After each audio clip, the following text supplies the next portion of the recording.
नमस्कार, आप देख रहे हैं आई इंडिया और मैं हूं पंकज सिंह गौर। मैं उदय चौहान। तो आज हम खास चर्चा के लिए आपके सामने आ रहे हैं।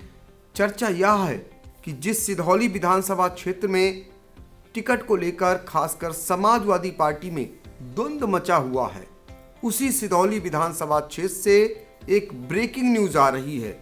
और वो ब्रेकिंग न्यूज ये है कि इस सिधौली विधानसभा क्षेत्र में जो लंबे समय तक वहां से विधायक रहे, करीब 7 बार, और खासकर समाजवादी पार्टी में विधायक रहे श्यामलाल रावत और मंत्री भी हुए, उन्होंने एक नया गेम चल दिया है और उन्होंने अपने पोते को यानी तरुण प्रकाश रावत को आगे कर दिया है चुनाव लड़ाने के लिए। तो वो पहुंचे हैं सीधे प्रसपा के अध्यक्ष शिवपाल सिंह यादव, जिनसे उनके बहुत पुराने नाते हैं। चूँकि समाजवादी पार्टी में जब शुरुआती दौर था तो रावत और खासकर शिवपाल यादव, इन दोनों के बीच काफ़ी अच्छी एक समान पैठ थी, मित्रता थी। लेकिन ऐसे समीकरण बने कि श्यामलाल रावत को समाजवादी पार्टी से किनारे कर दिया गया और अब वो प्रसपा के सहारे एक बार फिर से राजनीति में अपने पोते को जो है जगह दिलाने के लिए सक्रिय हो गए हैं। तो शिवपाल यादव से मुलाकात हुई है। उदय, क्या मायने निकाले जाएं? अब क्या कुछ सिधौली विधानसभा क्षेत्र में जो राजनीतिक नज़ारा है उसमें कितना बदलाव आपको नज़र आ रहा है कि अब देखने को मिलेगा? इस मुलाकात के बाद सिधौली विधानसभा की सियासी हलचल तेज हो गई है और लाजमी भी है, इसलिए कि अभी हाल ही में सपा और प्रसपा का गठबंधन हुआ है। गठबंधन के बाद माना जा रहा है कि प्रसपा को प्रदेश में कुछ गिनी चुनी सीटें, शायद 20 के अंदर ही सीटें मिलेंगी।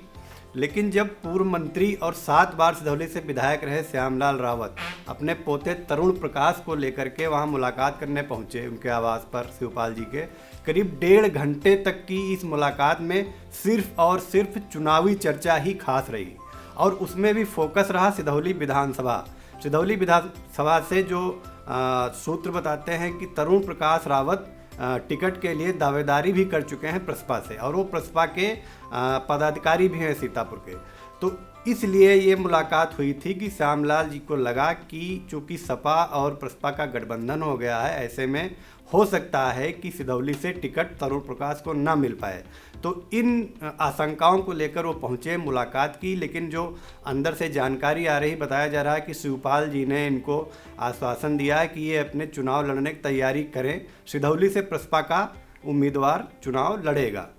तो जिस बीच सिधौली में ये तय नहीं हो पाया है कि भाजपा से कौन लड़ेगा और सपा में टिकट को लेकर द्वंद्व चल रहा है। मौजूदा विधायक जो वहाँ के हैं और पूर्व विधायक, उनके बीच में काफ़ी जो है मारामारी चल रही है। इस बीच प्रसपा जो समाजवादी पार्टी से ही गठबंधन कर चुकी है और प्रसपा से एक नया दांव जो है वहाँ से चला गया है। इस बीच जो है निश्चित तौर पर समाजवादी पार्टी में एक नई हलचल देखने को मिलेगी, क्योंकि समाजवादी पार्टी की ये सीट मजबूत बताई जा रही है। बहुत ही कम अंतराल से यहाँ पर जो समाजवादी पार्टी के पूर्व विधायक थे वो चुनाव हारे थे। ऐसे में प्रसपा से भी दावेदारी हो गई है। तो ये चर्चाएं तेज हो गई हैं, क्या एक सीट सीतापुर में समाजवादी पार्टी प्रसपा को दे सकती है? अगर देगी तो श्यामलाल रावत जो कि 7 बार के विधायक रहे हैं, उन्होंने अपने पोते को आगे कर दिया है। तो ऐसे में ये संभावनाएं जताई जाने लगी हैं कि वहाँ का जो द्वंद्व है वो और कितना तेज होगा। अब तो लगता है कि ऐसे हालातों में समाजवादी पार्टी से 2 पहले से दावेदार हैं, भाजपा में टिकट को लेकर मारामारी मची हुई है। इस बीच प्रसपा से नया नाम सामने आ गया है, तो वहाँ पर तो एक अलग तरीके का द्वंद्व दिखाई देगा।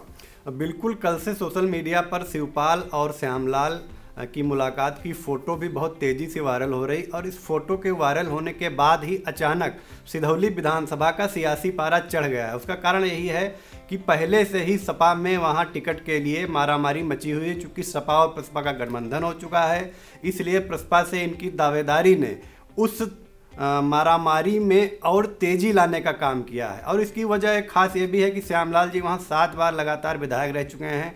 चूँकि वो पासी बिरादरी से आते हैं और सिधौली विधानसभा में तकरीबन 85,000 पासी बिरादरी का वोट है और पासी बिरादरी ही वहाँ निर्णायक साबित होता है। तो इन सारे समीकरणों को देखते हुए वहाँ जाहिर सी बात है कि अब चुनावी पारा लगातार चढ़ता जा रहा है कि आगे अब चुनावी ऊँट किस करवट बैठेगा। तो श्यामलाल रावत का लंबा चौड़ा राजनीतिक कैरियर है, 7 बार विधायक रहे, सूबे में मंत्री रहे और वो अपने बेटे को तो आगे नहीं बढ़ा पाए हैं, अब पोते को आगे कर दिए हैं राजनीति में।